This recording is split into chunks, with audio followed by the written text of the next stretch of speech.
怎么，我还不能进这个家了？牡丹，你这是何意啊？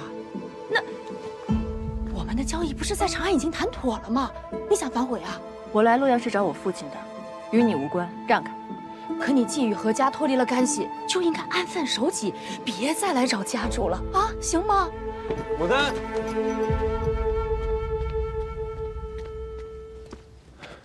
真的是你啊？怎么回家也不提前来个信？就是，快进来！来，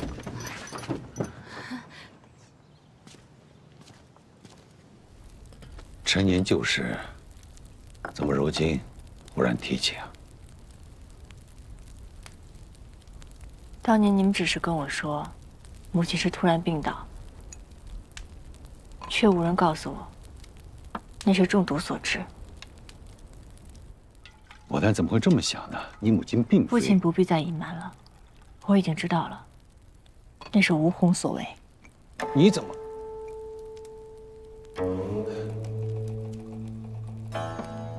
前几日你说回家探亲，实则你去了长安和牡丹见面了。你是在怪我吗？你也不看看何家，现在都快让人搬空了。那牡丹既是何家女，帮衬家里又怎么了吗？谁让你自作主张？牡丹，为父不知道那是你的钱帛，2年之内，我一定悉数还给你。还什么还？为什么要还？你闭嘴！牡丹她作为何家女，赡养父母是天经地义的，何况她现在腰缠万贯，你是没看到，她这个店主那当的是风生水起的，就这么点子小钱，岂会看在眼里？你住嘴！我，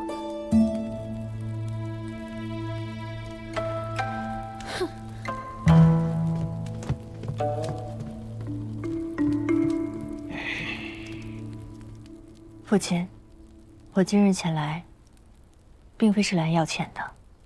若非姨娘告知，恐怕我也无法查到当年之事。你查到了多少？很多。当年洛阳疫病肆虐，母亲种植的冰晶牡丹可以救人命。父亲，你们当时是不是将丹皮卖给了高官权贵？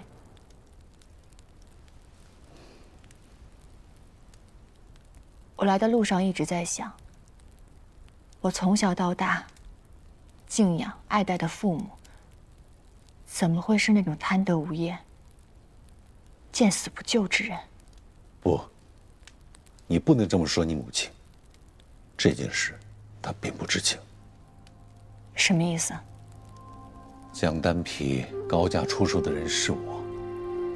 你母亲并不知晓那批药材的去处，是我告诉她，我把药材发放给了染病的百姓。为什么？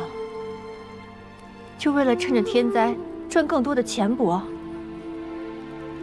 当时疫病凶猛，高官权贵人人自危，是他们逼着我，把全部的药材都卖给了他们。可当年水灾后，百姓们饮水饮食受了污染，这才引发疫病。而贵人们整日待在府中，吃食用物金贵洁净，怎会轻易染病？那些个贵人哪管这些？外出采买的下人，但凡有1、2个染了病，他们便吓得惶恐不已，恨不得宅中备上几百副药才能安心。明明身子无恙，却囤着药材不用，也不肯救人命。父亲当初竟然会答应这门生意？为父只是一介商户，惹恼了权贵，他们便会查封我们所有的店铺，到时候你和你母亲也会受到牵连。牡丹啊，我不敢冒这个险。所以当时您就瞒着我们。你母亲生性慈软，只爱侍弄花草，已尚处年少，这种事告诉你们也只是徒增烦恼啊！我不能让你们母女跟着我受罪，我于心不忍。那母亲后来知晓了，是吴红告诉她的。灾祸平息后，曾有人扮作菜农混进家中，你母亲同情他，给了他些吃食和钱帛。这个人便是吴红。怎会如此？若是按时服药，不出几日就该好转。这名贵的药，只有高门大户能吃得起。我等这样的贱民，怎配销售？何氏药铺的丹皮，都是无偿分发，有何高贵低贱之分？无偿，夫人，你对此药的价格，当真是一无所知吗？难道我的丹皮被高价卖给了患病百姓？若能高价买到也罢，你那些药根本不会卖给寻常百姓，而是送进了高官权贵的府中。怎会如此？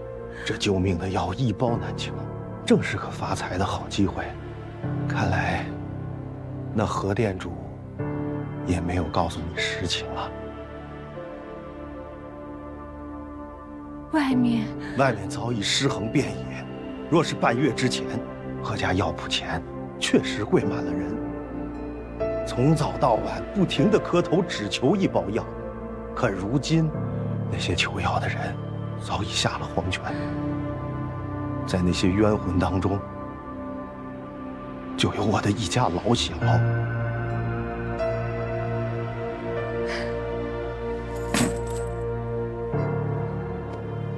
这半月来，我在贵人们的府外晃了个遍，却始终无人理睬。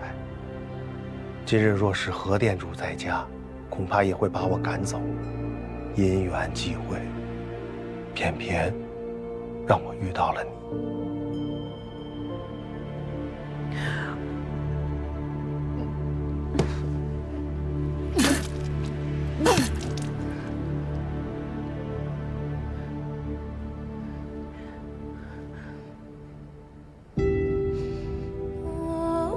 我在茶里下了毒，夫人，报官吧，要杀要剐，听凭处置。命运弄人呢。我本想为我的家人报仇，可谁知你作为这药的源头，却对此事毫不知情。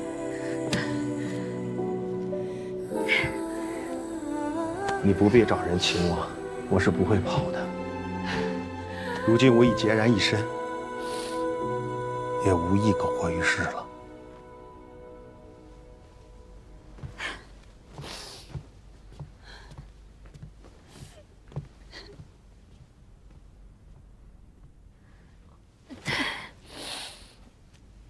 这是最后一点冰晶牡丹的干皮，不知此刻还有没有人需要的？夫人，你这是何意？你走吧。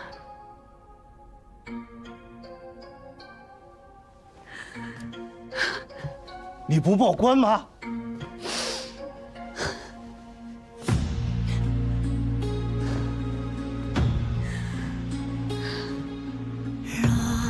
水滴清月色浓，流淌成枝长河。欲言未须红尘过，芳华自定路漂泊。蓦然凡尘所，七岁素颜忘在，笑看风雨泛真爱。花开傲骨映天色。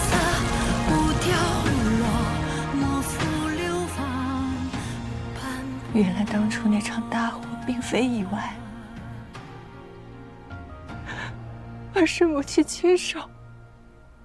你母亲叮嘱我瞒着你，但我知道，总有一天你会察觉的。